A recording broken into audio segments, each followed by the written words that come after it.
Hello दोस्तों। देखिए आज सीटेट का जो पेपर हुआ है 21 दिसंबर पेपर फर्स्ट, उसमें जो जितने प्रश्नों के बारे में जानकारी मिली है दोस्तों उसको आपके साथ शेयर करने वाले हैं। देखिए इसमें कुछ प्रश्नों की जो जानकारी मिली है, जैसे झारखंड की भाषा क्या थी और जो दांडी यात्रा थी नमक उससे रिलेटेड, और जो है नई शिक्षा नीति 2020 और विटामिन से संबंधित प्रश्न पूछे गए थे दोस्तों। इसी से जितने भी प्रश्नों के बारे में जानकारी मिली है उसको आपके साथ शेयर करेंगे। देखिए सबसे पहले प्रश्न जो है आपका, झारखंड की भाषा दोस्तों कौन सी है? तो इसमें कुड़ुक भाषा है झारखंड की। जो नमक यात्रा दांडी यात्रा हुई थी 1930 में, किस लिए हुई थी? क्योंकि जो है नमक बनाने पे जो है रोक लगा दी गई थी और जो उससे कर वसूली लगी थी, इसलिए गांधी जी ने जो है 1930 ईस्वी में दांडी यात्रा शुरू की थी, जो कि 24 दिन चली थी। और देखिए नई शिक्षा नीति 2020 के बारे में पूछा गया था दोस्तों। तो इस जो है आपको अगर इसके बारे में पता नहीं तो इसके बारे में आप जरूर जो है जानकारी कर लें, पढ़ लें। तो देखिए हम दिखाते हैं आपको नई शिक्षा नीति 2020 के बारे में कुछ। देखिए नई शिक्षा नीति 2020 भारत की शिक्षा नीति है, जिसे भारत सरकार द्वारा 29 जुलाई 2020 को घोषित किया गया। सन 1986 में जारी हुई नई शिक्षा नीति के बाद भारत की शिक्षा नीति में यह पहला नया परिवर्तन है। यह नीति आंतरिक वैज्ञानिकों के कस्तूरी रंगन की अध्यक्षता वाली समिति की रिपोर्ट पर आधारित है। देखिए प्रमुख बातें थी इसमें कि नई शिक्षा नीति 2020 के तहत 2030 तक सफल नामांकन अनुपात क्रॉस जो है एनरोलमेंट जो रेटियो दर होना चाहिए वो होना 100% लाने का लक्ष्य रखा गया था। जो देखिए और दूसरा था आपका, नई शिक्षा नीति के अंतर्गत शिक्षा क्षेत्र पर सफल घरेलू उत्पादन के 6% हिस्से की सार्वजनिक व्यय का लक्ष्य रखा गया। तीसरा था मानव संसाधन प्रबंधन मंत्रालय का नाम परिवर्तन कर शिक्षा मंत्रालय कर दिया गया। किसका? मानव संसाधन प्रबंधन का। देखिए फिर था 5वीं कक्षा तक की शिक्षा में मातृभाषा स्थानीय या क्षेत्रीय भाषा को शिक्षा के माध्यम के रूप में अपनाने पर बल दिया गया। साथ ही मातृभाषा को कक्षा 8 और आगे की शिक्षा के लिए प्राथमिकता देने पर सुझाव दिया गया। देश के उच्च शिक्षा संस्थानों के लिए भारतीय उच्च शिक्षा परिषद नामक एक एकल नियामक की परिकल्पना की गई। शिक्षा नीति में यह पहला परिवर्तन हुआ, बहुत पहले किया गया था लेकिन यह अब की बार 2020 में जारी किया गया। तो दोस्तों इस प्रकार से आपका 2020 में जो भी परिवर्तन हुए और क्या था शिक्षा नीति, इसके बारे में हमने देखा। अब आगे देखेंगे। इसके बाद अगला जो टॉपिक आया था आपका सीटेट में कि विटामिन से संबंधित दोस्तों आपका जो है 20 दिसंबर को भी आया था विटामिन से संबंधित, और जो है 21 दिसंबर को भी आया है। तो दोस्तों देखेंगे हम विटामिन के बारे में। देखिए विटामिन ए से जो है रतौंधी हो जाती है, और जो है विटामिन B1 बेरी बेरी यानी विटामिन बी से बेरी बेरी रोग हो जाता है। विटामिन B2 यानी त्वचा का फटना, आँख का लाल होना। इसी प्रकार देखिए विटामिन 3 यानी कि बाल सफ़ेद होना, चर्म रोग। और विटामिन B5 यानी पेलाग्रा। विटामिन 6 एनीमिया, चर्म रोग। विटामिन B7 लकवा बालों का गिरना। इस प्रकार से देखिए विटामिन B एनीमिया जो हीमोग्लोबिन के कारण होता है, हीमोग्लोबिन की कमी हो जाए उससे एनीमिया हो जाता है दोस्तों। हीमोग्लोबिन विटामिन बी की कमी से होता है।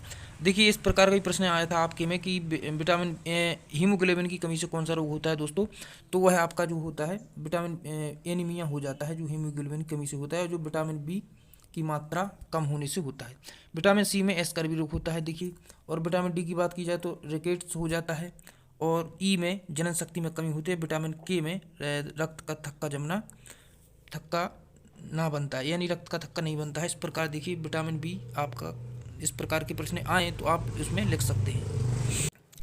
इसके बाद अगला प्रश्न था आपका कौवे एवं कोयल से संबंधित प्रश्न आया था, यानी कि जो है कोयल अपने अंडे या कैसे सेती है, कौवा अपना, इस प्रकार का प्रश्न था उसमें। तो दोस्तों कौवे और कोयल से संबंधित थी कि कौवा अपना घोंसला बनाता है पेड़ के ऊपर, और दोस्तों कोयल अपने उसमें अंडे देती है। और जो है कौवा समझ नहीं पाता है कि यह किसके अंडे हैं, और जो है वह जब वह उसको कुछ दिनों बाद बच्चे निकल आते हैं तो फिर कोयल अपने जो कौवे अपने बच्चों को लेकर चला जाता है, कोयल की बच्चों को छोड़ जाता है। इसलिए कोयल चतुर होता है, वह अपने जो अंडे हैं कौवे के घोंसले में सीता है। अब देखिए गुजरात के निकटवर्ती राज्य। तो दोस्तों अगर बात की जाए गुजरात के निकटवर्ती, तो दोस्तों जैसे कि आपका मध्य प्रदेश है, महाराष्ट्र है, और जो इस प्रकार गुजरात के निकटवर्ती राज्य होंगे। अब दोस्तों हाथी से संबंधित प्रश्न आया था आपका। तो हाथी से संबंधित प्रश्न हमने आपको जो है वीडियो में बताया था कि हाथी एक दिन में जो है 100 किलोग्राम से अधिक जो है पत्ते और जो झाड़ियाँ खा जाता है। हाथी 3 से 4 घंटे ही सोते हैं। और दोस्तों देखिए हाथी के बारे में, और जो हाथी झुंड में रहते हैं और झुंड की मुखिया होती है जो हाथी मादा होती है, और जो उनके बच्चे होते हैं 12 या 15 साल में जो है वो झुंड से अलग हो जाते हैं।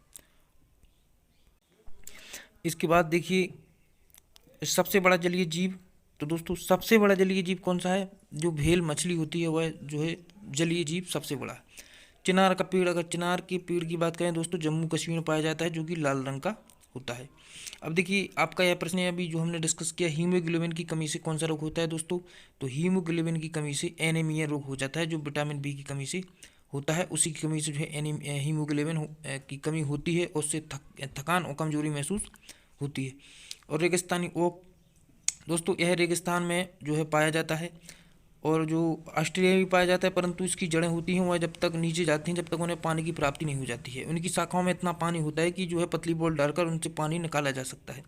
कश्मीर में फिश की डिश से संबंधित प्रश्न आया था, जैसे कि कश्मीर में सरसों के तेल में मछली पकाकर खाई जाती है, और दोस्तों नारियल के तेल में केरल में मछली पकाकर खाई जाती है। अब देखिए एक आया था प्रश्न आपका लर्निंग जो है डिसेबिलिटी से, देखिए पढ़ने से संबंधित जो यानी अक्षमता होती है उसको डिसलेक्सिया कहते हैं, लिखने से संबंधित होती है उसको हम डिस्ग्राफिया कहते हैं, और जोड़ घटाव यानी गणित से संबंधित होती है और डिसकैलकुलिया कहते हैं दोस्तों।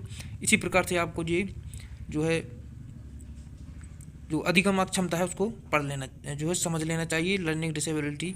अब देखिए एक और प्रश्न था कोहलबर्ग की नैतिकता का सिद्धांत, तो दोस्तों उससे अच्छी लड़की अच्छा लड़का की अवस्था से प्रश्न पूछा गया था। देखिए कोहलबर्ग के सिद्धांत के देखिए जो है कन्वेंशनल स्टेज 2 रूढ़िगत नैतिक स्तर जो 10 से 13 वर्ष चलता है दोस्तों। इस अवस्था में आपको इस अवस्था को दो भागों में बांटा गया है, अच्छा लड़का और लड़की बनने की उन्मुखता पाई जाती है इसमें 10 से जो है 13 वर्ष की अवस्था तक।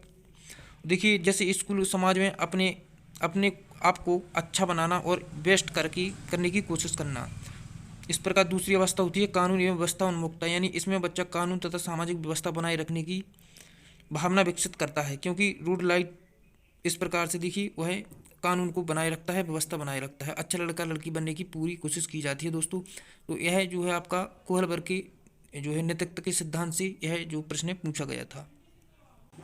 इसके बाद देखिए पियाजे से प्रश्न पूछा गया था, पियाजे कोहलबर्ग और गार्डनर दोस्तों, इनसे जो है हर एक प्रश्न आपको रोज़ रोज़ देखने को मिलेगा जब तक आपका जो है सीटेट में यह इनके प्रश्न हमेशा पूछे जाते हैं। देखिए जैसे पियाजे ने बच्चों के संज्ञानात्मक यानी कि संज्ञानात्मक विकास का सिद्धांत दिया है, उन्होंने उनकी 4 अवस्थाएं बताई हैं।